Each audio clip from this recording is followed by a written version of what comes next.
What's up guys, in this video I'm going to show you that how you can integrate PayPal smart buttons into your Shopify store. So I will be using a Boundless theme for this video. So for the other themes I have already created some videos and I will be creating some more in the future. So I will be adding the links below in the description, so you should watch if you are using any other theme. Alright, so the important thing is that I have already created a lot of videos before, but the update here is like I have updated some code through which you can actually get the product details into your PayPal receipt. Alright, so I will be sharing you the code. You only need to copy and paste by following step by step, which I will be explaining in this video. So I have already created one blog, so I will be sharing the link.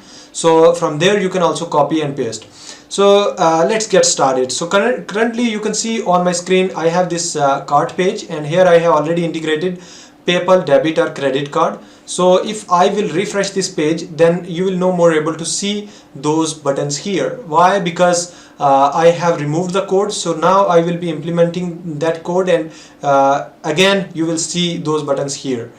Alright, so here is the blog from where I will be copying the code, and here is the simple store which I have created with a single product for now. So let me show you one thing before starting the things. So first of all, for example, you have added any specific product to cart. For example, I am clicking on this product and let's click on add to cart.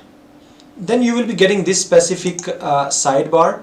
This is also called as drawer. So you can also remove this drawer by clicking on, first of all you should click on online store, then you should click on themes, and then click on customize. So I have opened this specific page in the next new tab. So now you have to do one thing, which is like theme settings, cart, drawer instead of page. Alright, cart type is page. So let me save these changes. So let's close this tab also. So for example, I am just closing this one, and let me refresh this page now. And for example, I am clicking on cart, then I will be redirected to this cart page, rather drawer. So make sure that you should remove that drawer, because we are interested to integrate on cart page only. Alright, so let's move ahead with this specific dashboard. So you should click on themes, then you will be getting the options of actions. Just click over it and then click on edit code. So once you are clicking on edit code, then you will have some folders and files. So now click on sections, then click on cart-template.liquid file. So once you are clicking over there, then you will be getting this the number of lines over here. So we have this code, and here we will be pasting the code. So here you can see that we have Boundless theme. So I have already implemented other themes, so you can also check from here. So let me scroll it down. So first step is I need to copy this code from here, and then let me paste it on the first line. So I have just pasted on the first line. Then after you have the second step, which is this code. So you should copy this specific code and then paste it in the bottom. So but make sure that in the bottom you should have this specific script above this. So this is schema, and above this I am going to paste that code. So now you can see that I have this script.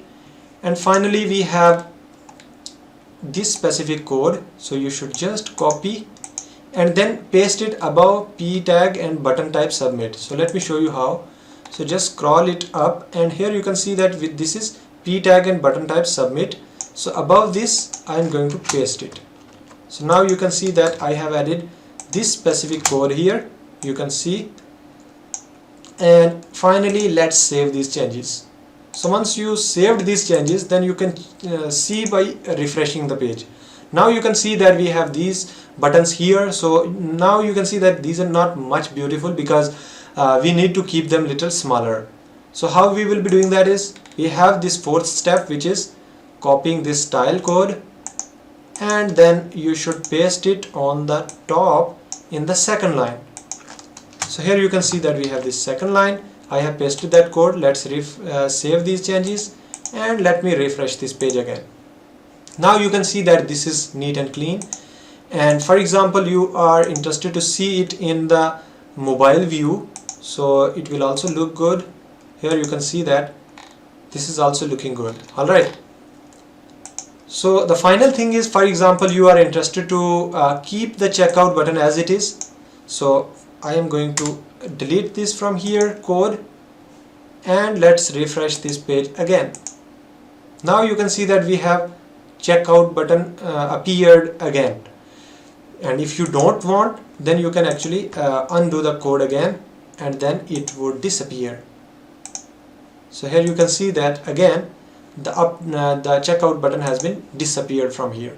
So in this way you can actually do all these things. So the final thing that you have to do is, on the first line we have client ID equals to SB.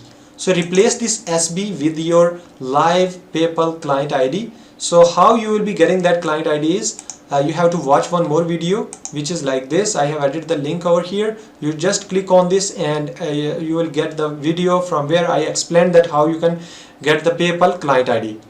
So once you are receiving that, then replace that client ID with this specific SB.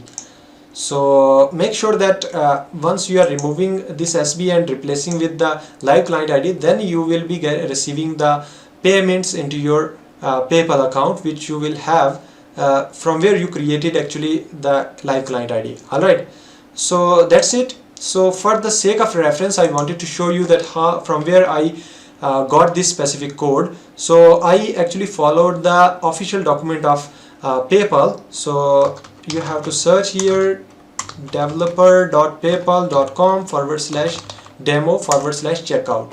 So once you are pressing enter key, then you will be redirected to PayPal official page, official code. So here I have some code and I have actually some styled responsive things. So I have just managed somehow in such a way that you should not be confused, and I did everything, and then I just copied that code from over here by doing the testing.